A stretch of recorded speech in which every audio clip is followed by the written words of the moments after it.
Curious about insecure in a secure attachment style that impacts your relationships and cause anxiety and insecurity? If you want to know more, listen in.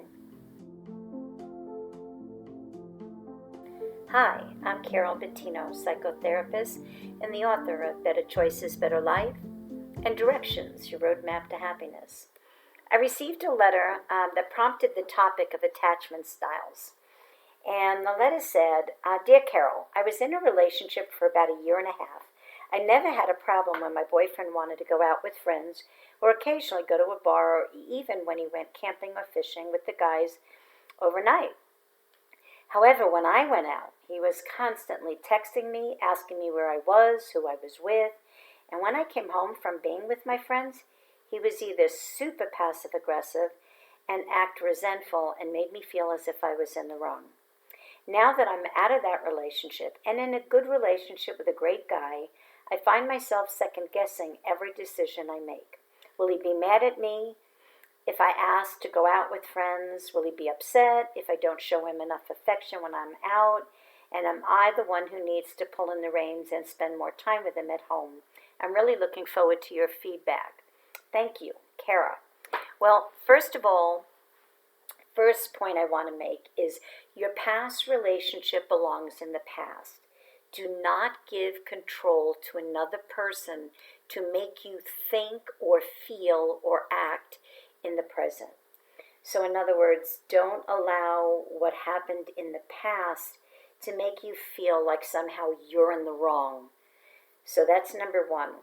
The other point that I would like to make that I think is also very important is that whether your ex was feeling insecure, jealous, controlling, why he was passive-aggressive when he came home, or he felt resentful, asked you all those questions, texted you, was about him.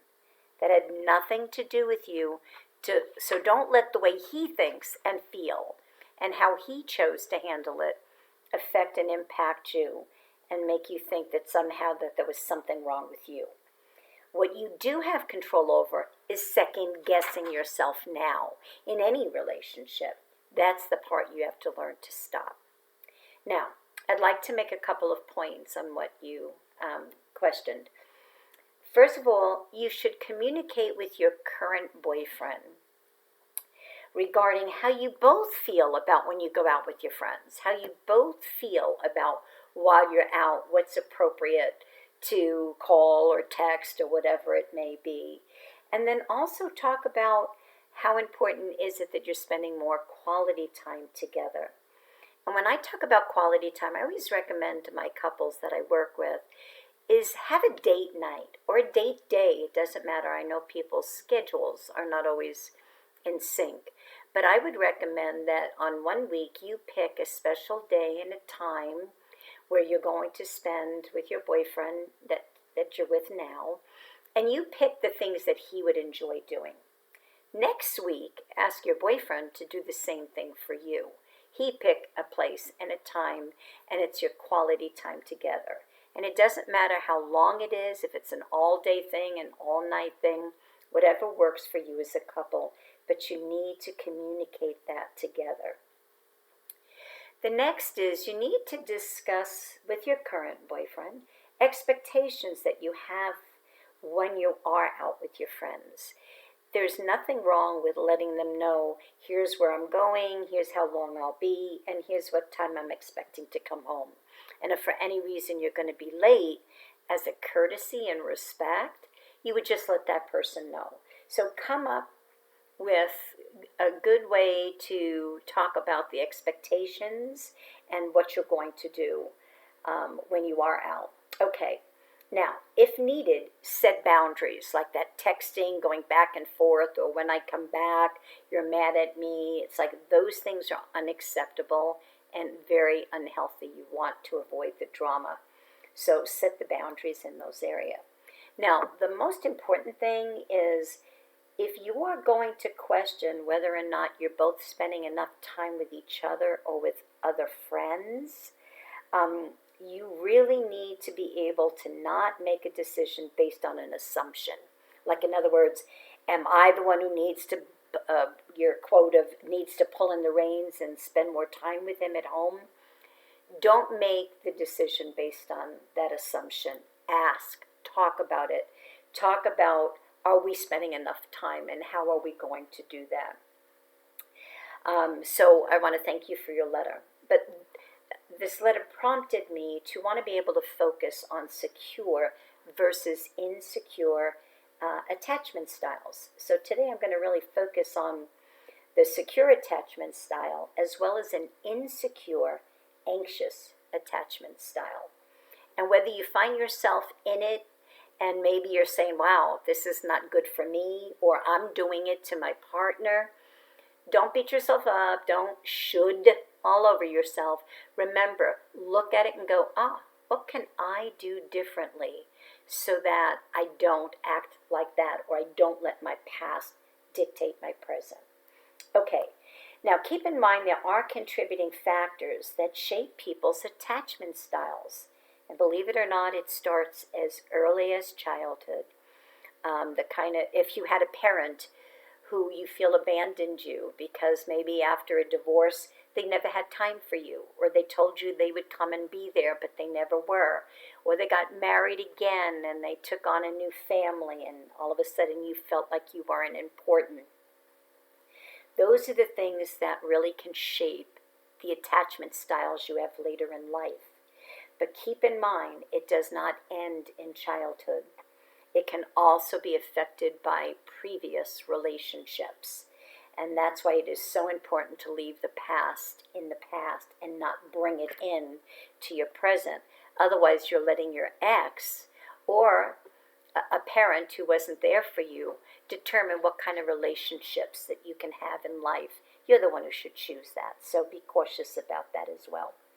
Now, keep in mind again that memories and emotions are connected in the brain. It's why if you had a song with somebody that you dated or a certain place that you loved going to, if that song comes on after a breakup, or somebody wants you to go to that restaurant after a breakup, do you notice that it triggers that memory? Do you notice that it affects your mood? Again, connections can be strong, but we can weaken them if we strengthen them with more positive connections. Now, let me talk about what a secure attachment style relationship is. People who have secure attachment styles deal with their emotions and their needs, their wants, conflicts, whatever it is, very directly, very assertively, and very respectfully. It's not about the drama. They're not passive. They're not passive aggressive. They confront the problems and look for solutions. And they make compromises. So when you talk about, hey, when you're out together, these are the things that are important to you. Or when you're out with your friends, I'd like you to, whatever it is, these are the things that you may compromise on. But remember, never compromise yourself. Compromise problems, but not yourself. Don't let your past dictate your present. That is very common for a person who has a secure attachment style. They don't let their past affect them. And when they do, they recognize it and they stop it. And that's where the brain can have and form a new connection of the positive instead of the negative, the present instead of the past. Also in secure attachment styles, they're not overly sensitive. They're very secure and they trust their partner. And they don't personalize and they don't become defensive. Now keep in mind, you may look at some of these and go, wow, I don't do that. I do personalize.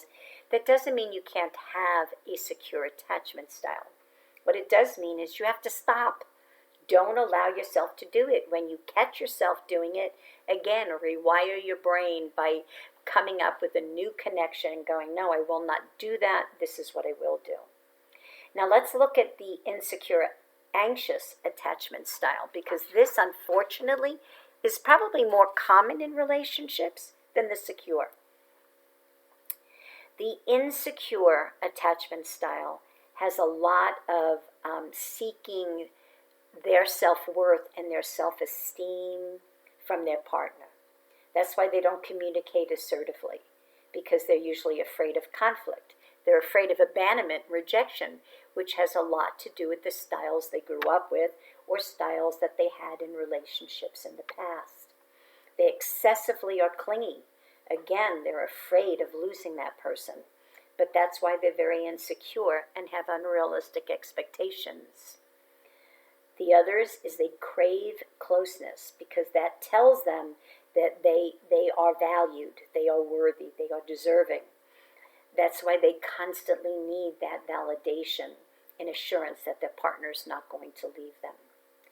Very negative and very critical. They constantly are worried about the what ifs and what can happen. So they look at life and a situation and start to interpret it as if there's something wrong. They also have difficulty dealing with feelings, especially when their partner does things without them. Why? Because they are, again, obsessing that their partner's going to leave. So you're seeing a theme here, that fear of abandonment, that fear of rejection.